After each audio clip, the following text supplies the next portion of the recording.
U.S. taxpayers are funding 6 COVID vaccines. Here's how they work. It's an unprecedented effort. The U.S. government is investing more than $3 billion to come up with a vaccine against the coronavirus. That's a lot of money. It's more than half the annual budget for the state of Vermont. It's about what Louisiana spends on its Medicaid patients in 1 year. But a vaccine is our surest pathway out of the pandemic, the surest way to go back to normal. Here's an explanation of where this money is going. How vaccines work first, a short explanation of how vaccines work. When your body is attacked by a virus, your immune system makes antibodies to fight it off. But unfortunately, it's not a perfect system, and some people still succumb to the virus. A vaccine sends in something that resembles the real virus. It might be an inactivated version of the virus, or a weakened version of it, or maybe just a piece of the virus. The immune system responds to it, as if it's the real thing, and makes antibodies to it. Theoretically, if the real virus then attacks, you've already got the antibodies to fight it off. The best way to attack the COVID virus. Take a look at the virus that causes COVID-19. Focus in on the red spikes. They're pretty, they look like flowers, right? But they're deadly. The spikes latch onto your cells, and the virus gets inside and starts replicating. Pretty soon, you're full of virus. That's why all 6 vaccine makers receiving government funding are trying to get your immune system to fight off the spike. If you can disable the spike, you can disable the virus. The way to do that is to trick the immune system by letting it see a harmless coronavirus spike, one that's not actually attached to the virus itself. If your immune system sees that spike, it should make antibodies against it. That way, if the real virus ever attacks, those antibodies will be at the ready to fight it off. To get the spikes where they need to go in your body, almost all of them need a delivery vehicle. Picture the delivery vehicle as a teeny tiny car that gets the spikes or the instructions to make spikes where they needs to go. Here are details on all 6 of them, ordered by how much taxpayer money they're receiving. In the end, some of these may work, and some might not. We'll only know after large-scale clinical trials with tens of thousands of people. $1.2 billion to AstraZeneca. How this vaccine works. AstraZeneca is using an adenovirus as a delivery vehicle. Adenoviruses cause the common cold and other illnesses, but the AstraZeneca vaccine alters the adenovirus, so it won't cause harm. Inside the adenovirus, the scientists have tucked away genetic material that codes for production of those red spikes. The virus is injected, and because of the inserted gene, your cells make the spikes. Your immune system then makes antibodies to the spikes. Status: the University of Oxford, which is partnering with AstraZeneca, recently began large-scale, phase 3 human clinical trials in England on this vaccine. AstraZeneca plans to begin phase 3 trials in August. Such trials are the last step before a vaccine maker seeks approval from regulators.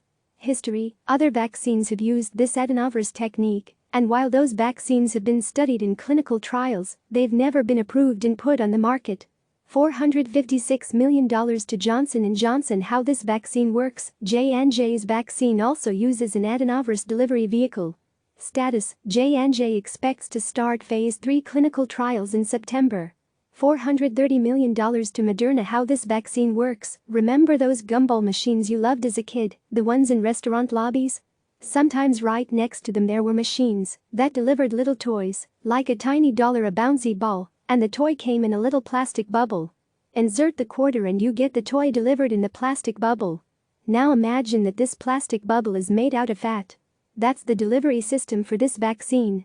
Instead of a toy, inside that hollow ball of fat is messenger RNA, mRNA, which is a genetic recipe for making part of the red spike. The fat bubble knows where to deliver it. Your immune system then makes antibodies to the spikes. Status: Moderna plans to start phase 3 trials in July. History: other vaccines have used this technique, and while those vaccines have been studied in clinical trials, they've never been approved and put on the market. $60 million to Novavax. This vaccine involves putting the genetic blueprint for the spike into a virus that infects insects, called a baculovirus. They allow the baculovirus to infect insect cells, which causes the cells to start producing large quantities of the spike. The scientists then put the spikes on top of a very small particle called a nanoparticle. That nanoparticle with the spikes on top is the first part of the vaccine. The second part of the vaccine is a substance called an adjuvant, which is made out of a molecule found in tree bark and food additives. When it's injected into the body, the immune system recognizes the adjuvant as a foreign substance and goes into high alert, looking for an infection. What it finds is the nanoparticle with the coronavirus spikes on top. Your immune system then makes antibodies to the spikes. Status: Novavax has not yet started human clinical trials. $38 million to Merck. Like AstraZeneca and Johnson & Johnson, Merck uses a virus as a delivery vehicle. This virus is called vesicular stomatitis, and it causes flu-like symptoms, but Merck modifies and weakens it, so it won't get you sick. Scientists insert a gene into the virus that contains instructions for making the spikes. The virus is injected and replicates in your body, and because of the inserted gene, you make the spikes. Your immune system then makes antibodies to the spikes.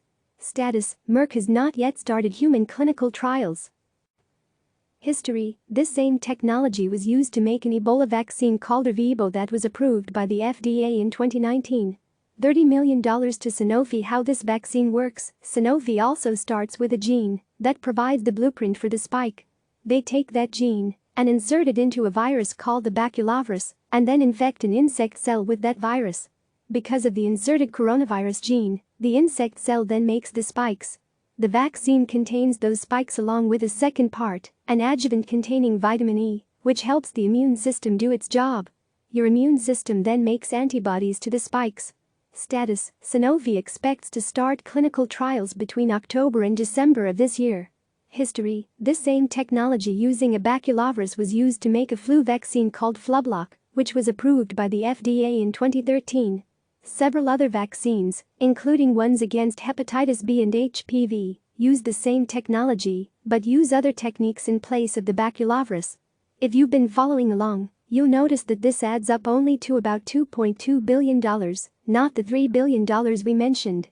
The U.S. government is awarding about $783 million to 3 companies to manufacture whichever COVID vaccines get approved by the FDA: Emergent Biosolutions, SIO2 Material Science, and Ology Bioservices.